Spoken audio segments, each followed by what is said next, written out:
Hi, everyone. Thank you so much for joining us today. I'm Sarah Pollack, and I'm the Director of Marketing for Forward PMX. First, we hope you all are doing well and that your friends, family, and colleagues are all staying safe and healthy, which is the first priority as we work through this time together. We know that our clients and partners are working extremely hard to navigate this challenging situation, and so we wanted to take some time to share our insights and recommendations that might help shape your responses and strategies today and beyond COVID-19. Today, we're joined by Caroline Klatt and Dana Gibber, our Co-Chief Innovation Officers who oversee our voice and chat practice. We'll be looking at how to stay connected with customers during this time with a spotlight on voice search and chatbots. We'll have about 30 or so minutes of content, and then we'll open it up for a Q&A to address any specific questions that you might have for us. If you have a question, please feel free to use the chat feature, and we'll answer it at the end of the session or follow up with you after the event. All right, let's get started. Fantastic. Hi, can you hear me? Or I'm assuming I'm audible. Wonderful. Hi, this is Caroline Klatt. It's great to talk to everybody. It would be so nice to hopefully meet in person one day, but for now, I hope everybody is home, is safe and healthy, and staying sane if you have children. And thanks so much for taking a couple minutes to talk to myself and to Dana. And to really dive into something we're looking at, which is how to drive customer connections and find growth during COVID. So connecting while we're all staying apart. We are, as Sarah mentioned, Dana and I are the Co-Chief Innovation Officers. We joined Forward PMX recently when our company was acquired, and we'll tell you a bit about our background and then talk about different strategies, key strategies for driving real meaningful connections with customers now when connecting with anybody is different than it's ever been before. So in this presentation, we're going to cover a little bit of background, so just an introduction to who we are. We're going to talk about the context for this webinar, selling in uncharted waters, and we're going to dive into two topics that we have spent years working on, which are chatbots and voice search. While we go through this presentation, of course, please have questions, send through questions. We're going to leave time at the end for Q&A, and we'll, of course, follow up with anyone afterwards if we don't have a chance to address your questions during the webinar. So a tiny bit about us. Dana and I co-founded a company called Headliner Labs, and we spent the last many years building chat and voice solutions for leading companies, mostly brands and retailers. So working with companies to build the best and most relevant chat and voice applications. And I found my way to building voice and chat by way of digital marketing. So my background is as a marketer. I worked at various retailers, Ralph Lauren, Steve Madden, Collective Brands. I worked as a management consultant at McKinsey, focused on retail and consumer goods. And most recently, I was the Director of Strategy and Operations at a large startup called Fab.com, which was a unicorn focused during the e-commerce revolution. So alongside Gilt Group and One Kings Lane, based here in New York City. And so I've spent many years very focused on driving digital connections, driving digital marketing strategies, and becoming really obsessed with this idea of building brand experiences and connecting with customers online. I am a big believer in the store experience, but as consumption has shifted to digital, as digital has shifted to mobile, I've become really focused on building out and understanding ways that brands across the verticals can connect with their customers in a really relevant way. And that opportunity is voice and chat. And it is very relevant right now. So we are in some stormy waters, all of us. The world is facing an experience that we really haven't ever experienced before. The most recent pandemic was 100 years ago, before there was an internet, before there was a share of information, before there was the same level of medicine. And what this means is that it's challenging for brands and companies, and it's challenging for consumers. But all storms have opportunities. So if we look back, I always I think many people like to look at other examples of recent sort of similar experiences. And the most recent one to look at was the Great Recession. So the years of 2000, really 2007 to 2009, when we as a world, but in this country, were in the deepest recession since the Great Depression.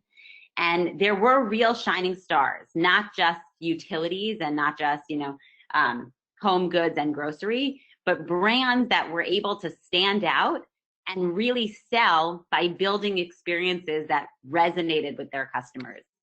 So Lego had some of their best quarters in history during the recession. They understood that people were not going to be spending money to go out. And so they did a lot of very effective marketing around staying home and building out these big projects as families, with friends. And they also looked at new markets that they hadn't been focusing on outside of the US, which drove tremendous growth. Totally different, but also similar success was the Snuggie. So the Snuggie was considered the first social media phenomenon. When people were really very much staying inside and not spending money. The Snuggie rose to stardom as the first social media product success, is what it's considered, because it was made fun of on all the late night shows, and they really ran with that on YouTube, which was the leading social network at the time. And they drove over 60 million in sales in 2009, which was the roughest year for most brands. So there are opportunities, there are creative opportunities, and not just necessity, because I don't think anyone ever could argue that a Snuggie is an absolute necessity. But when you can identify the right messaging and the right way to connect with brands, there is real opportunity to be had. So right now is the time to invest in the best digital experiences. Customers are home. They are sitting home. They are actually not allowed to go out, but they are very much still shopping. E-commerce sales in the US are up 25% since March 13th. So since President Trump, or Trump declared a national state of emergency on March 13th, sales are up 25%. And there are some obvious and less obvious areas that are doing tremendously well. So grocery, of course, home office setup, but also personal care, fitness equipment, electronics, beauty, home improvement, coffee makers, loungewear and athleisure. Sales are up tremendously. Apparel is actually leading the way in terms of sales. So customers are home and shopping, which means it's an opportunity to build out really meaningful connections and connect with them. That is all with one caveat. And the caveat is consumers are less forgiving during a time like this. And the companies that meet and exceed needs will build loyalty and lifetime value. So when customers are home and they are turning to brands, it's going to be out of loyalty. It's going to be the experiences that they can rely on. It's going to be that they're getting products that they know they can trust, that are gonna make this at-home experience better, whether it's the right clothing to wear or the right personal care needs because you can't go out and get a haircut or have a shave done for you. The brands that will really deliver and deliver exceptionally well are the brands that will really win. The brands that under-deliver will lose more than they have. And so being thoughtful and careful about a strategy is essential. Delivering the best experiences across the digital mobile web is the key. And so when we were thinking about this webinar and thinking, of course, every single person right now is shifting all of their focus to digital. We did a bit of research, a little polling on our own, and also did some research. And what we found far and wide, and what's been found by lots of great research firms, is that brand executives on a whole actually don't feel like they're super prepared for being digital leaders, and right now have no choice. So Profitero and Cantor surveyed 200 brand executives very recently, at the very end of 2019, and found that only 17% of executives believe that their own organizations are leading competitors in e-commerce. That means the vast majority, 71% of executives, say their own organizations are just catching up or keeping pace. This is make or break time. So the next several months, starting now, is make or break as organizations are pushed to meet this insane demand. And the exciting thing about digital, which is very different than physical, is that you can iterate quickly. So you can test different strategies, spend 2 days designing a marketing campaign, spend a week collecting data, and then iterate, change, update, go hard. It's not, there is no physical piece of it, which is a big opportunity. It means as long as you have the bandwidth on your team or the agility, if you can move fast and be nimble, you can be ready, right? You can go from not being ready to being a leader in a matter of weeks. And so that's really critical right now. And the brands that will really win are the ones who are going to say, like, this is pedal to the metal, all hands on deck. We're going to get our e-commerce in order, and we're going to get now is the time to blow up every strategy. So while there are a lot of different things to explore and every strategy can require a full webinar, we want to focus on 2 specific strategies. The first is chatbots. So talking about the chatbot opportunity, the different ways chatbot can be used, and then voice. So voice bots, and more specifically voice search. And if your organization is set up to be winning in voice, which is growing exponentially. I'm going to pause here to do a quick polling question as a segue into our chatbot section. So I am going to launch a poll, if I can figure out how to do it. And the question is, you should be able to see a poll in just a second. Or Sarah, you might be able to put out a poll here, a poll question on whether your organization has tried or has chatbots on the roadmap for this year, for 2020 and 2021.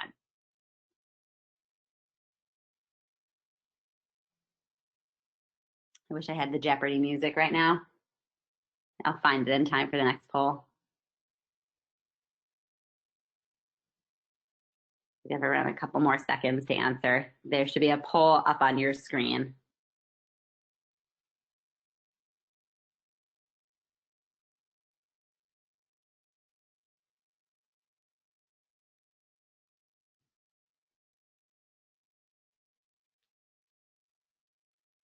All right. Sarah, can we see the results? Or can I see the results? Yes. So it looks like 26% have said yes, and 74% have said no. No, amazing. Well, first of all, great. For the 26% of you who have tried or are considering a chatbot, I'm excited to hear more about that and to share more of some ideas. For the 76% who have not thought about chatbots, I am hopefully going to provide some food for thought, actionable ways that chatbots can really drive business in the immediate. So, diving into chatbots. First and foremost, what are chatbots? Very simply, beyond being a big buzzword and something I'm sure that you've heard about in lots of conferences, they are computer programs that use artificial intelligence and natural language processing to respond to commands. So in chat, a customer types something and the computer responds. That is a chatbot. They can live in a lot of different places. So they can live on your website, a little widget on the bottom where customers type and the chatbot responds. They can live inside of voice platforms, so inside of Google Home and Alexa, and they can live in chat apps. So apps like Facebook Messenger, Snapchat, Twitter, you can have chatbots inside of there, so connecting with customers where they're actually spending time. And here's why they matter. Chatbots living across the digital web enable you to connect with more customers than previously possible. You can have one-on-one conversations with all of your customers at scale. And your customers, before a global pandemic, were spending a lot of time on their phones. Now they're spending even more. So your customers spend all day, every day on their mobile devices. I think I saw a recent stat that screen time is above 9 hours a day in the US, or screen time on your phone. It's so high that Apple is considering removing that section from their phones because people are using so much screen time. And the people who are using screens, by the way, are big shoppers. They are millennials. So chatbots really matter to reaching millennials. Millennials value their smartphones more than they value toothbrushes and deodorant. In a widely cited survey, when surveyed, 90% of millennials said their deodorant was important. 93% said their toothbrushes were important. 96% valued their own smartphone. And so when you're trying to reach a very core demographic, meeting them where they're spending time on mobile devices and inside of social media specifically is critically important. Chatbots enable you to create rich, informative digital experiences that convert customers, collect data, build loyalty, and provide support and assistance. They enable you to create one-on-one connections at scale. So with a chatbot, you can provide a lot of personalized information and personalized experiences, replicating the experience of going into a store and having one-on-one experiences at scale. And so I'm going to dive into really specific case studies around a couple of key functionality. One, what they can do: acquisition, data insights, customer engagement, customer support, marketing, brand awareness, and there is so much more, but I fear you're all going to drop off this line if I try to go into all of these ideas. And they can live in a lot of different platforms, as we previously mentioned. So they live in Facebook Messenger, Amazon Alexa, Google Home, WhatsApp, Instagram, Snapchat, Line, Twitter, and SMS, to name a few places where you can engage customers. I'm going to walk through a couple of case studies. I would love to be able to open this up to questions, but again, please have your questions, write your questions, and at the end of this webinar, we'll be able to talk through them specifically. I'm going to start with a video so you can actually see what a chatbot looks like and feels like. And the video I'm going to show you is the Saks Fifth Avenue Holiday Gift Concierge. So Saks approached us many years ago now, and they basically said all of our acquisition is happening on mobile devices. Our customers are on Instagram. And the experience is they see an ad, they click through, and now you're on a product page looking at an expensive pair of shoes. The conversion funnel isn't really tight. How do we convey what Saks does and communicate our brand in a way that's really powerful when you're talking to somebody on Instagram, right? When that's where somebody's coming from. And so what we built was the gift concierge, the holiday gift concierge, which for net new customers and for customers who have come to the site and then did not convert, it would target them on Instagram.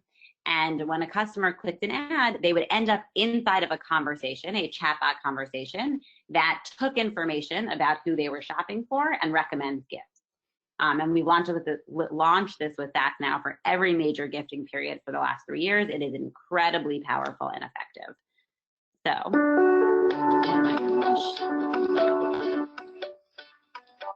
apologize for the elevator music, but hopefully that woke some people up.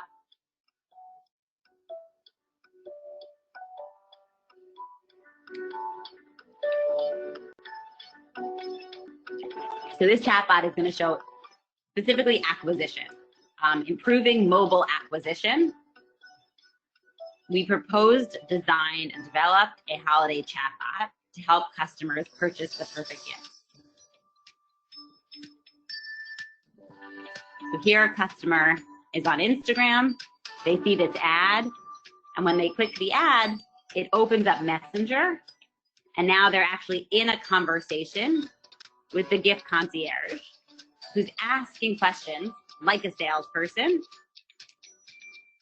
and using these inputs to recommend products.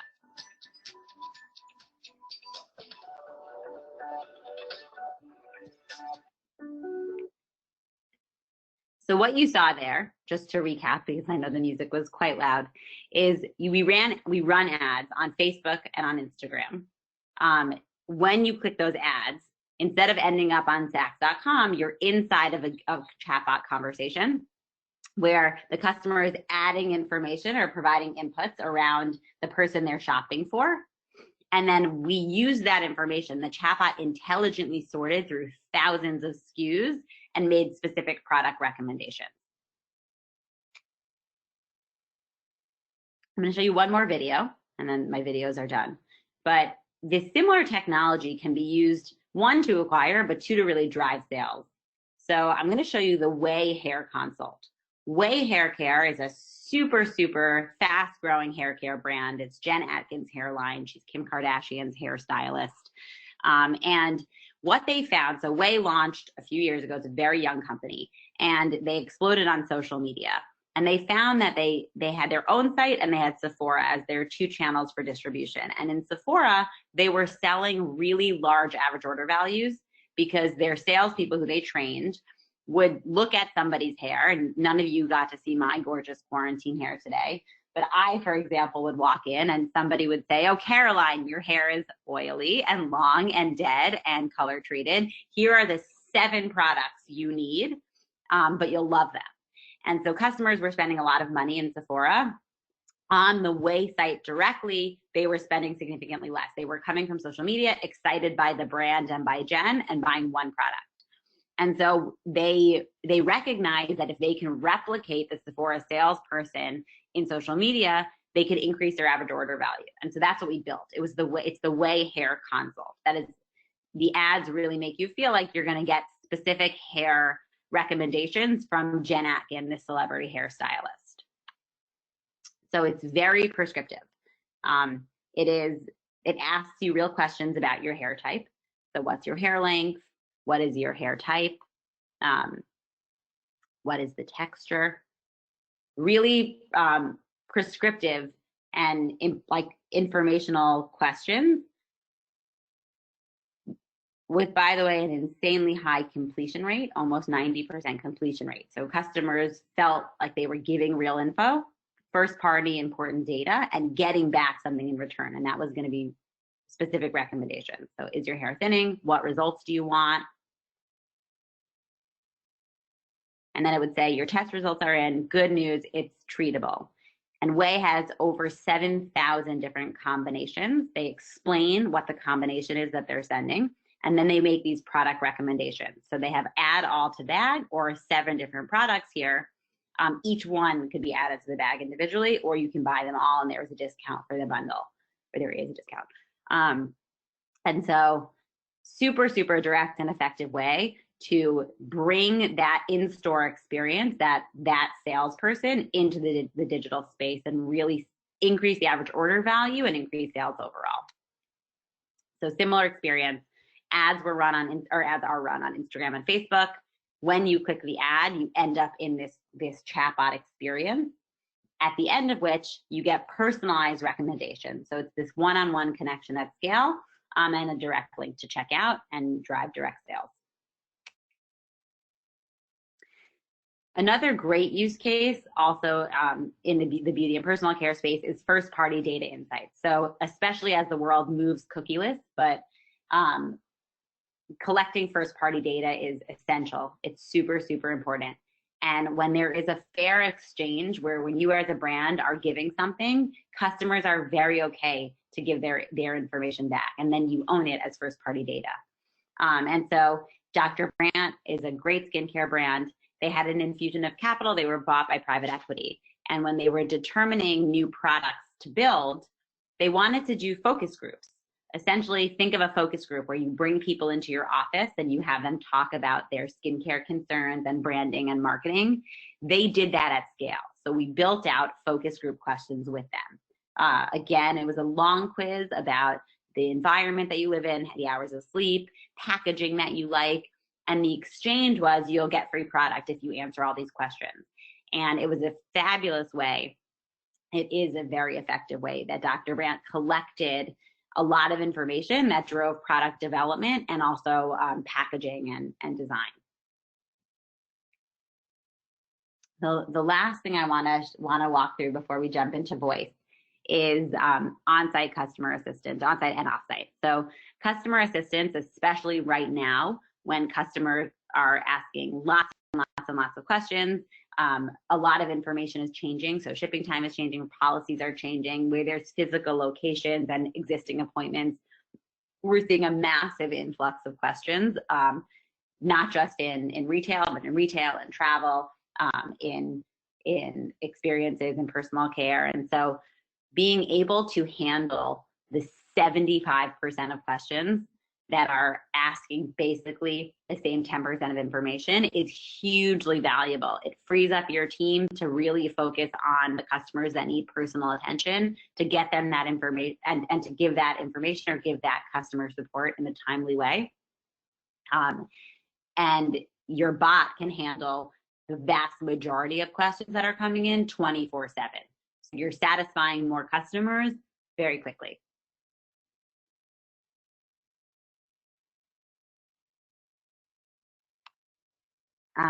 The last piece, though, is so on-site selling. Once the bot's on-site doing customer support, it can also be driving sales.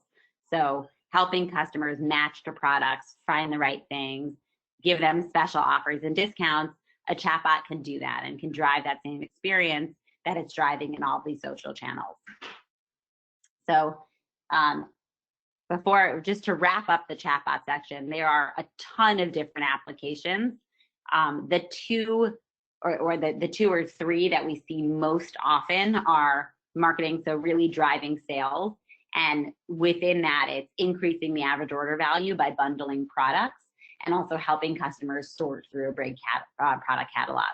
So doing sales, whether it's for new customers like Saks in an acquisition model, or for customers who come to the site and haven't actually converted, so driving a bigger sale like Way, that's super, super powerful. Data collection and insights is a super, it's basically focus groups at scale. So it's the modern way to collect first-party data in a world where first-party data is everything. And then on site, it's providing the customer support that your team might be feeling overwhelmed by, providing that support and also driving sales. So a lot to think about with chatbots. And while I would love to talk about it longer, I'm going to move into voice, because the counterpart of chat and texting is voice, the next wave of the future. I'm going to be handing this off to my colleague, Dana Gibber, who I believe has a poll question as well. Sarah. Hi, everyone. Sarah, are we able to launch that poll question? There we go. Has anyone here used the voice assistant on their phone for anything?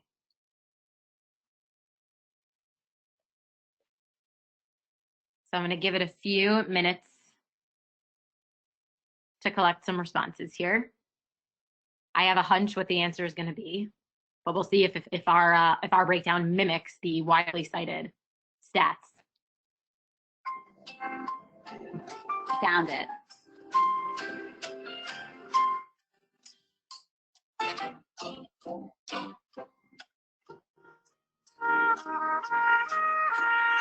Okay, let's see.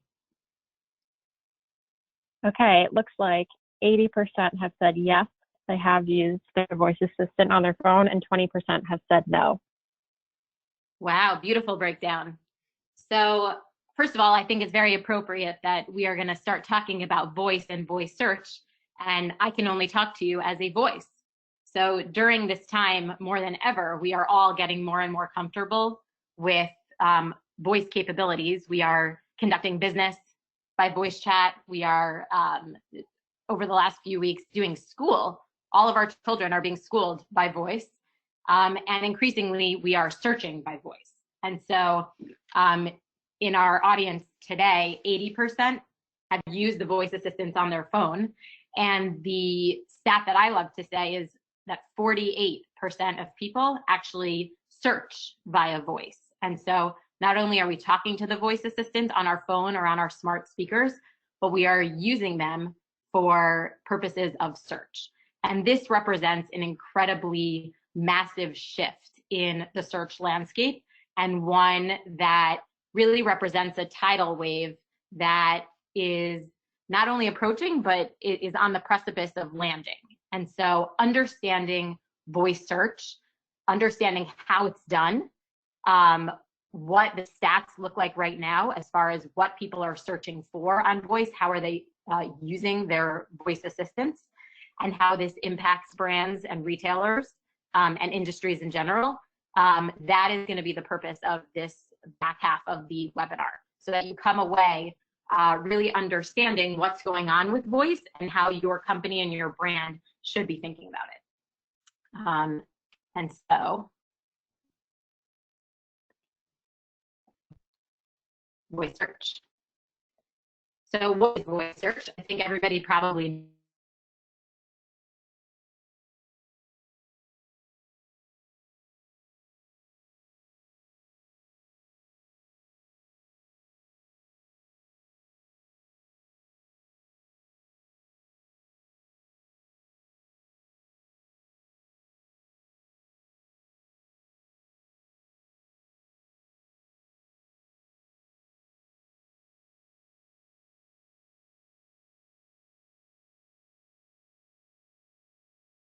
are going to focus on the platforms that have massive relevance for retail and consumer industries.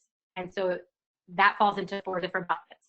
It's the Amazon Echo smart speakers that people plug in their homes, which are powered by the Alexa smart assistant. Second are the Google suite of products, the Nest smart speakers that are plugged in at home as well and are powered by the Google Assistant. And then third and fourth are the smart assistants on your phones. If you have a Android device, you're going to be using the Google Mobile Assistant via the Mobile Assistant app. And if you have an Apple device, an iPhone, you're going to be using Apple's proprietary voice assistant, and she's known as Siri. So these 3 assistants and 4 sets of devices have different ways that they pull information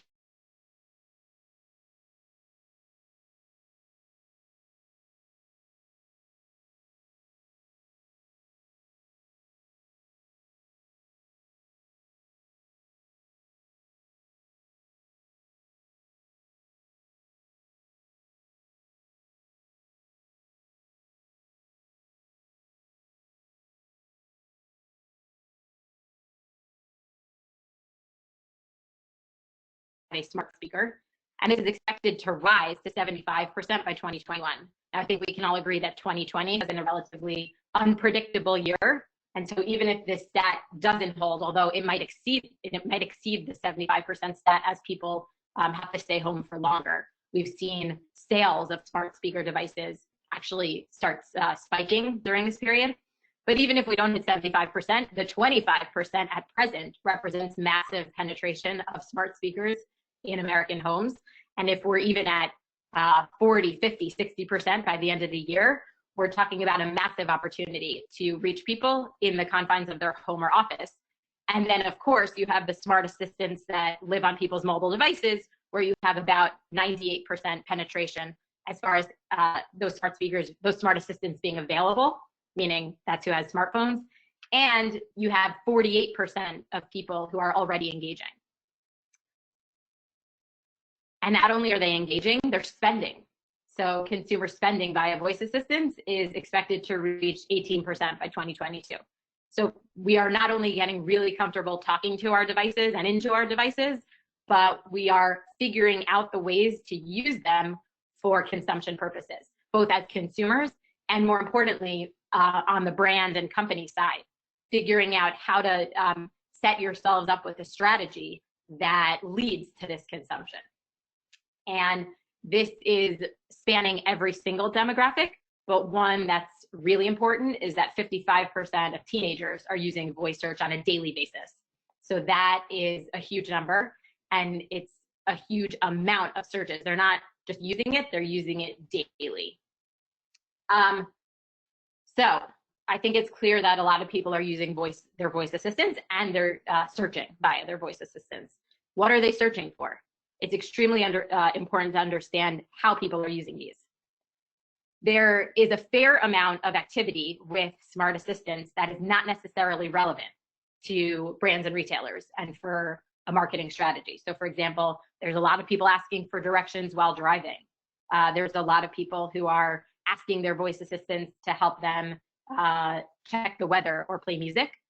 But there is a lot of really, really robust and important activity happening that does pertain directly to brands and their marketing strategies.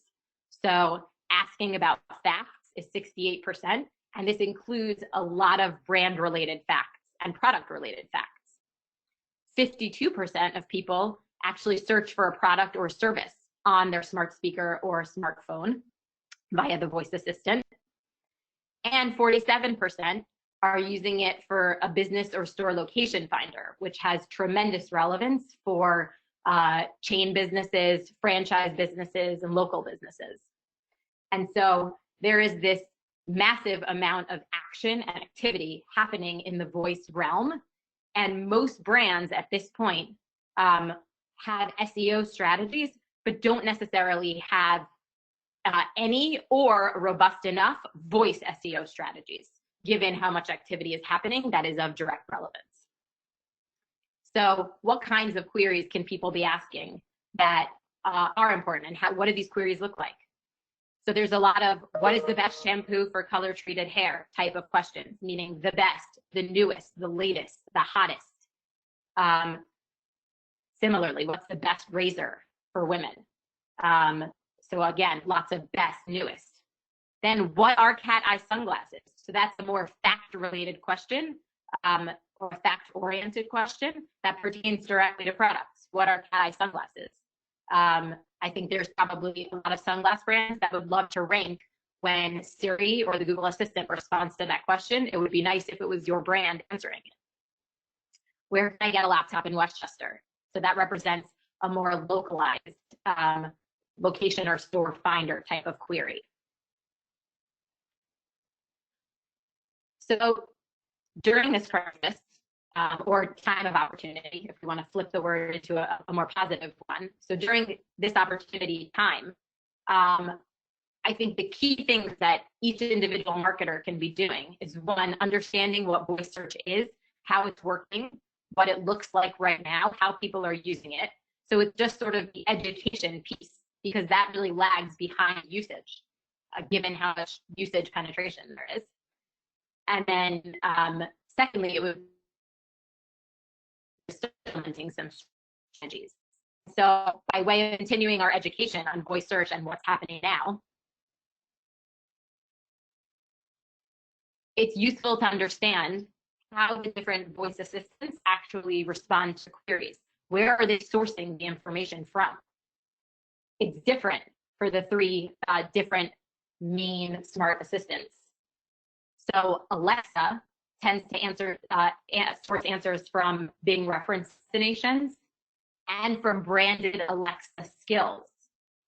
And very importantly, Alexa favors Amazon listings, which can be a big positive if you're a seller on Amazon, and can be a big negative if you're a brand or retailer that is trying to prevent sales by unauthorized third-party sellers, let's say, who are on Amazon. And so it's really important to know that when people start talking to their Alexa devices, asking about products, Alexa is drawing from Amazon in a big way. Alexa, like the other two assistants, uses device IP addresses to provide location-related answers, and pulls facts from websites and databases. And on the bottom, you can see that 25% of consumers are using Alexa. So there's considerable penetration by Alexa devices in the overall smart speaker market. Google Assistant is answering, not unexpectedly, from the Google search engine. And so your SEO, as it pertains to Google search queries, is directly impacting how your brand or company is ranking in voice search through the Google Assistant. And at the bottom, you can see that 36% of consumers are using the Google Assistant. So really tremendous penetration. And Siri, the third smart assistant, you can see in the bottom bullet for Siri, 36% of consumers are using Siri. So the market is led by and divided equally by between Siri and the Google Assistant. The Google Assistant, by the way, spanning both the Google the Google smart speakers that you plug in at home, the Nest, and the Google Assistant on mobile devices.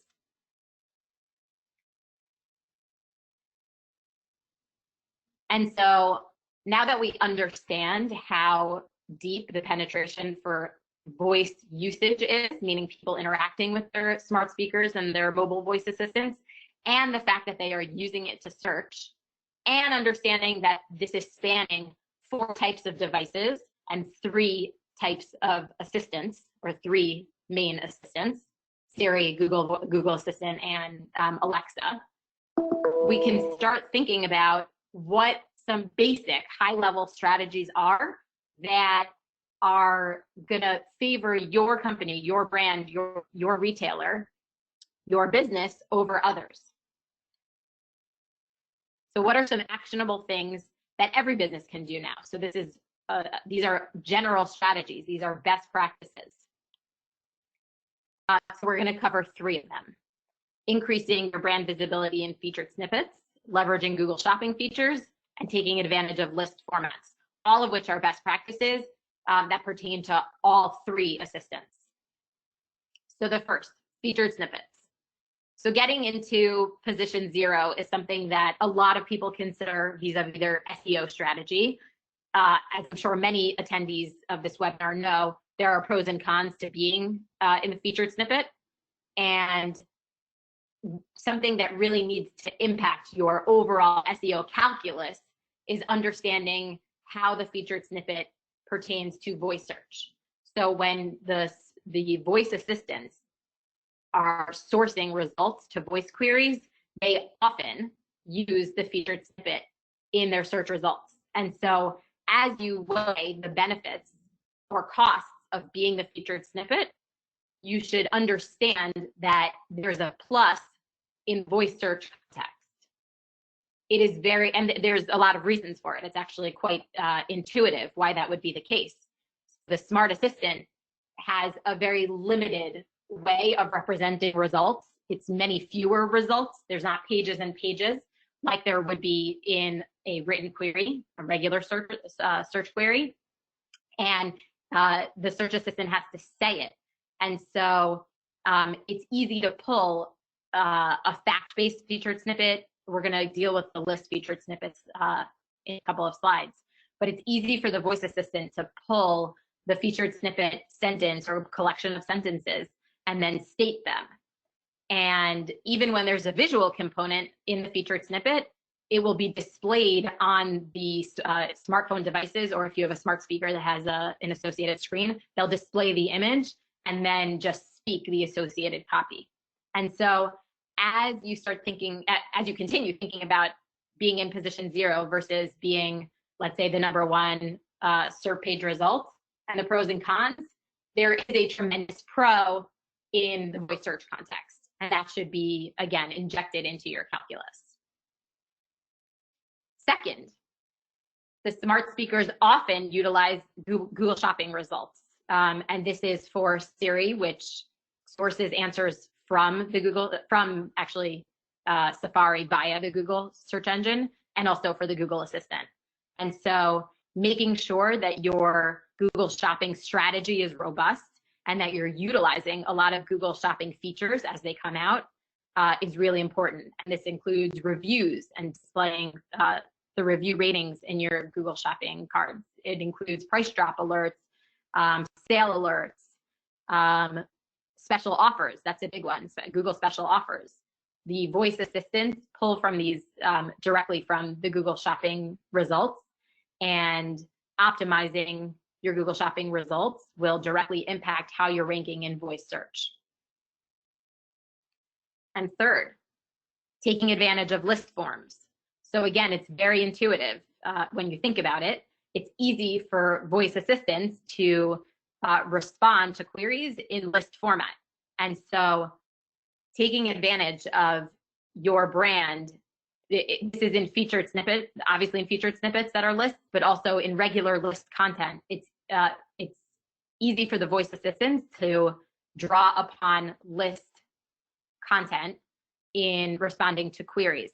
And so this should impact your content marketing strategy both having your brand featured in lists on high authority pages in your vertical, and having your own list content on your website, if that's, you know, brand appropriate, will both help your voice search query rankings.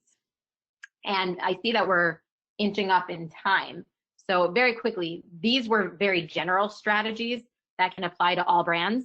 Obviously, as our SEO strategies start to focus more and more on including voice as a supplement to our overall SEO strategies, there's a lot of agency expertise, years of agency expertise in the voice search context that can be put to work. And so what would an agency do? A lot of companies and retailers are totally unfamiliar with what an agency voice search offering even looks like. And so what it looks like is, first, a development of a corollary list of keywords that are conducive to voice search. People search on voice very differently than they search in the search engines, because when you speak, it's very different than when you type. And so a search query that says something like women's sneakers on voice becomes a long tail conversational keyword. Something like, what are women's sneakers? What are the newest women's sneakers? I'm looking for sneakers. And so an agency will develop a full set of long tail conversational VSEO keywords for you. An agency will then conduct an audit across the major platforms about how you're currently ranking. I would say most brands at this point have no idea how they're ranking in voice search. And so agencies have developed the tools to be able to conduct these audits. And then lastly, you get a strategy and roadmap. The same way you have a robust SEO strategy, you need to have a robust VSEO strategy or voice SEO strategy. And so agencies provide that. And so we're gonna wrap up with some questions, but we hope that you learned a lot about chatbots and about voice. These are separate, somewhat related, but both unbelievably important as we enter an age that will last for the sort of unforeseeable future and thereafter, in which digital buying is going to be peaking and spiking to levels we've never seen before.